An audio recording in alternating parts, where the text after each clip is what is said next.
केजरीवाल के खिलाफ परवेश वर्मा को टिकट, कालकाजी से सीएम आतिशी के खिलाफ रमेश बिधूड़ी लड़ेंगे चुनाव। जंगपुरा विधानसभा सीट से बीजेपी ने सरदार तरविंद सिंह मारवा को उतारा। आम आदमी पार्टी के उम्मीदवार और पूर्व डिप्टी सीएम मनीष सिसोदिया से होगी टक्कर। बीजेपी ने आम आदमी पार्टी और कांग्रेस से आए चेहरों को भी टिकट दिए। आप से आए कैलाश गहलोत बिजवासन सीट से लड़ेंगे चुनाव। अरविंदर सिंह लवली को गांधीनगर से उतारा। रमेश बिधूड़ी को कालकाजी से टिकट मिलने पर आतिशी का तंज। बोली उनकी पार्टी ने उनके काम पर भरोसा नहीं किया, कालकाजी के लोग उन पर कैसे भरोसा करेंगे। कालकाजी से टिकट मिलने पर रमेश बिधूड़ी ने पार्टी के शीर्ष नेतृत्व का आभार जताया। बोले इस बार कालकाजी से खड़ाऊ मुख्यमंत्री आतिशी की विदाई तय। परवेश वर्मा का अरविंद केजरीवाल पर अटैक। बोले कोविड के समय दिल्ली को ऑक्सीजन की जरूरत थी, लेकिन केजरीवाल बोतल पर मुफ्त बोतल बांट रहे थे। ब्रॉड प्लेस स्थित हनुमान मंदिर पहुंचे बीजेपी उम्मीदवार परवेश वर्मा। टिकट मिलने के बाद बजरंग बली के दर्शन कर लिया आशीर्वाद। बीजेपी उम्मीदवार कैलाश गहलोत का केजरीवाल पर अटैक। कहा आम आदमी को भूलकर खास आदमी पार्टी बन गई है आप। कांग्रेस उम्मीदवार अलका लांबा बोली आतिशी मेरे लिए कोई चैलेंज नहीं, दिल्ली की जनता उन्हें हराएगी। नई दिल्ली से कांग्रेस कैंडिडेट संदीप दीक्षित बोले लोग के दूसरे और तीसरे नंबर की लड़ाई। गांधीनगर सीट से बीजेपी उम्मीदवार अरविंदर सिंह लवली का दावा। कहा दिल्ली की जनता ने डबल इंजन सरकार बनाने का मन बनाया। दिल्ली में चुनाव से पहले केजरीवाल का नया दांव, सरकार बनने पर पानी के गलत बिल होंगे माफ। अरविंद केजरीवाल के नए वादे पर बरसे प्रदेश अध्यक्ष वीरेंद्र सचदेवा। कहा दिल्ली में अभी आचार संहिता नहीं लगी है, अभी बिल माफ कर दो। बीजेपी का दिल्ली सरकार पर निशाना। कहा आप सरकार में दिल्ली घाटे की ओर, प्रदेश की आर्थिक स्थिति बिगड़ी। बीजेपी के पोस्टर के जवाब में आपका भी पोस्टर आया सामने। लिखा आपदा में भाजपा दुल्हा कौन। दिल्ली में अरविंद केजरीवाल के घर के बाहर प्रोटेस्ट। महिला सम्मान योजना को लेकर पंजाब से आई महिलाओं का प्रदर्शन। पंजाब में भी योजना लागू करने की मांग की। महिलाओं के प्रोटेस्ट करने पर बोले अरविंद केजरीवाल। कहा ये पंजाब की महिलाएं नहीं, बीजेपी कांग्रेस की कार्यकर्ता हैं। शीशमहल के बहाने केजरीवाल पर शाह का अटैक। बोले खुद के लिए 45 करोड़ का मकान बनवाया, बताएं इतना पैसा कहां से आया। केंद्रीय मंत्री नितिन गडकरी ने आज की पॉलिटिक्स पर किया कटाक्ष। कहा आज की राजनीति यूज एंड थ्रो पर बेस्ड। जो पार्टी सत्ता में आती है उसमें आने को सभी तैयार, जो हारती है उसे छोड़ने लगते हैं। अयोध्या में सीएम योगी ने बीजेपी पदाधिकारियों और कार्यकर्ताओं के साथ बैठक की। कहा हर बूथ पर वोटर जोड़ने का कंपटीशन करे कार्यकर्ता। बिहार के गोपालगंज में सीएम नीतीश कुमार ने अपनी प्रगति यात्रा के दूसरे चरण की शुरुआत की। जिले में करीब 140 करोड़ रुपए की सौगात दी। लालू यादव के ऑफर पर सीएम नीतीश का बयान। कहा 2 बार इधर उधर जाकर गलती हो गई, अब हमेशा साथ रहेंगे, विकास करेंगे। कल दिल्ली के रोहिणी में प्रधानमंत्री मोदी की जनसभा।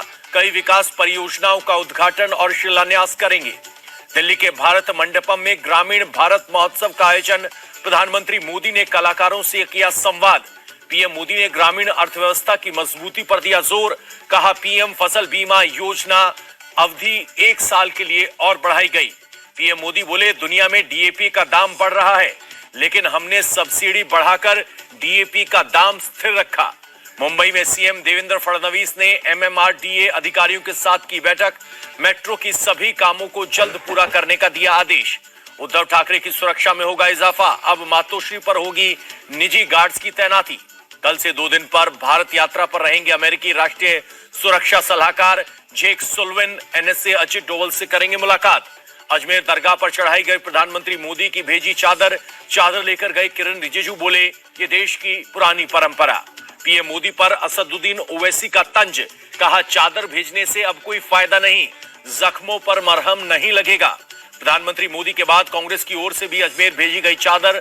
पार्टी के राष्ट्रीय अध्यक्ष मल्लिकार्जुन खड़गे ने कांग्रेस के मुस्लिम नेताओं को चादर सौंपी। दिल्ली में आयोजित रोटरी की अदालत प्रोग्राम में इंडिया टीवी के editor in chief Rajat Sharma बतौर चीफ गेस्ट शामिल। मीडिया और उसकी चुनौतियों पर लोगों के सवालों का दिया जवाब। रजत शर्मा ने डीप फेक और डिजिटल अरेस्ट को समाज के लिए बहुत बड़ा खतरा बताया। कहा इस पर नियंत्रण बहुत जरूरी, सरकार इसको लेकर कानून बनाए। कांग्रेस के राज्यसभा सांसद इमरान प्रतापगढ़ी के खिलाफ गुजरात की पुलिस ने दर्ज की एफआईआर। भड़काऊ सांप्रदायिक गाने बजाने का आरोप। 2006 के नांदेड़ बम ब्लास्ट केस में 18 साल बाद आया फैसला। सबूतों के अभाव में निचली अदालत ने सभी आरोपियों को बरी किया।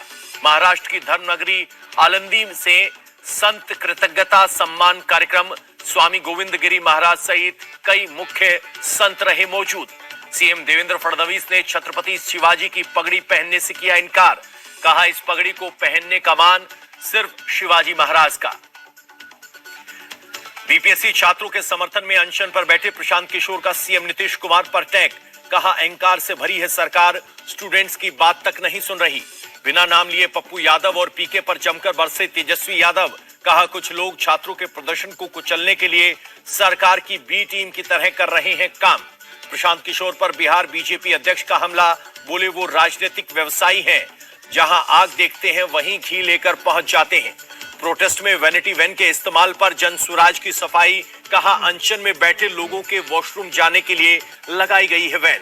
छात्रों के प्रदर्शन के बीच बीपीएससी की 70वीं प्रीलिम की परीक्षा पटना के 22 सेंटर पर दोबारा आयोजित हुई। एमपी के ओंकारेश्वर में आरएसएस की अखिल भारतीय कुटुंब प्रबोधन सम्मेलन मोहन भागवत हुए शामिल। महाराष्ट्र के भिवंडी में बाबा बागेश्वर के कार्यक्रम में मची भगदड़, पुलिस ने हल्का बल प्रयोग कर भीड़ को तितर-बितर किया, किसी के हताहत होने की खबर नहीं। बाबा की भभूत लेने के लिए बेकाबू हुए श्रद्धालु, बढ़ती भीड़ को देखकर धीरेन्द्र शास्त्री ने रद्द किया कार्यक्रम। अवैध बांग्लादेशी घुसपैठियों के खिलाफ महाराष्ट्र में अभियान, मुंबई पुलिस ने मानखुर्द इलाके से 25 साल के युवक को अरेस्ट किया। डिप्टी सीएम एकनाथ शिंदे बोले घुसपैठियों को डिपोर्ट करने की कार्रवाई और भी तेज होगी।